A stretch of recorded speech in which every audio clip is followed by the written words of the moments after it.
Hotel में ना एक बाबा जी बर्तन मांजते थे। बूढ़े आदमी थे, 70 साल के करीब उम्र थी।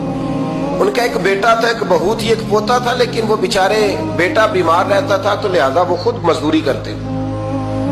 कहते एक दिन वो बाबा जी मेरे पास आए, कहने लगे मेम साहबा 2-4 दिन की छुट्टी चाहिए। तो मैंने कहा खैरियत है? कहने लगे मैडम मेरा बेटा फौत हो गया। बेटा, आपको पता है बाप का जनाजा पढ़ना आसान है, बेटे का जनाजा उठाना बड़ा मुश्किल काम। कहती है मैं कुछ लिख रही थी, मेरे हाथ से कलम गिर गया। मैंने खुद गाड़ी भेजी, बाबा जी गांव चले गए जहां वो रहते थे।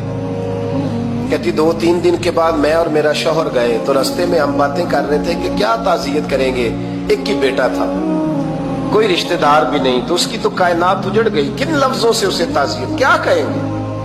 कहते जब हम गए तो वो टूटी हुई चटाई पे बैठा था, कुछ लोग करीब थे। हमने जाके कहा बाबा आप मुसलमान हैं, हम आपको क्या नसीहत करें, एक ही बेटा था, कि किस तरह करके हम आपको तसल्ली दें। तो कहते उसने आंखें खोली, बूढ़ी आंखों में ईमान की रोशनी।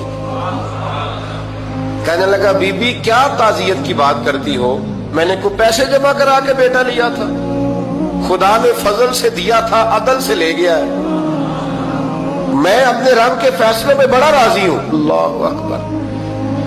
वो खातून कहती है कि वो बाबा जी से मैंने कहा कि चलो आप 1 महीने की छुट्टी कर ले। तो कहने लगा नहीं मैडम मैं मुसलमान हूँ, मुफ्त की रोटी नहीं खाता, मजदूरी करके खाता हूँ। मैं इंशाल्लाह 2-3 दिन के बाद काम पे आ जाऊंगा।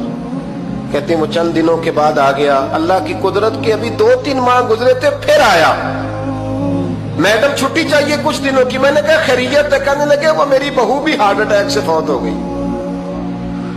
कहते अब मैं भी तड़प गई और ईसाई हो के मेरी आंखों में आंसू आ गए। मैंने कहा घर का दरवाजा बंद हो गया, अब ये बेचारा क्या करेगा। वो अपने शौहर के गम में हार्ट अटैक से फौत हो गई। कहते हम फिर 2-3 दिन के बाद ताज़ियत के लिए गए, फिर टूटी हुई चटाई, बूढ़ा ना अपनी उंगलियों से जमीन पर कुछ बना रहा।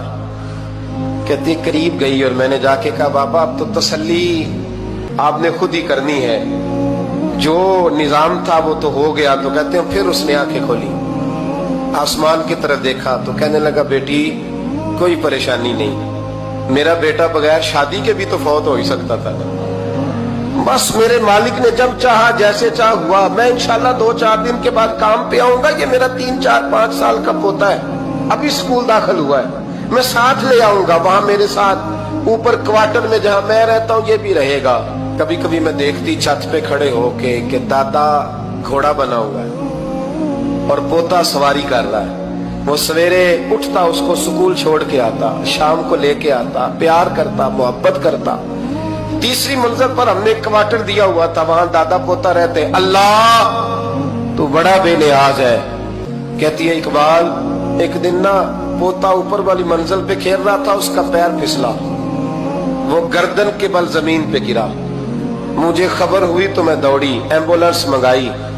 खून से लिथड़े हुए उस बच्चे को दादे ने अपनी गोद में रखा।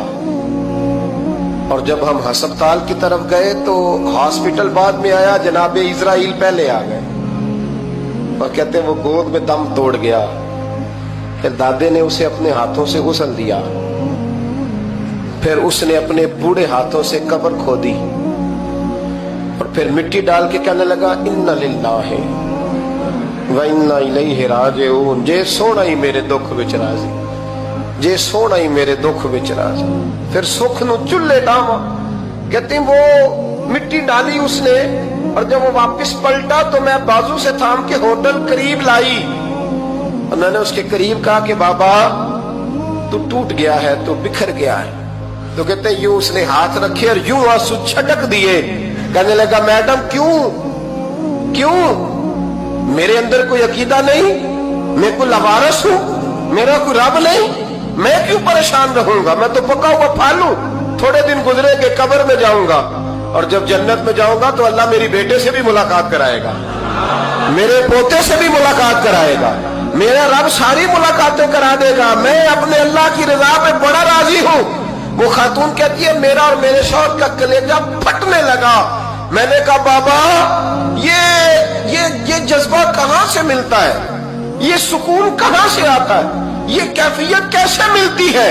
مجھے کہنے لگا تو نے لینی ہے؟ میں نے کہا تو کہنے لگا تو بھی گنبد خضرا والے نبی کا کلمہ پڑھ جا، اللہ تجھے سکون عطا کرے۔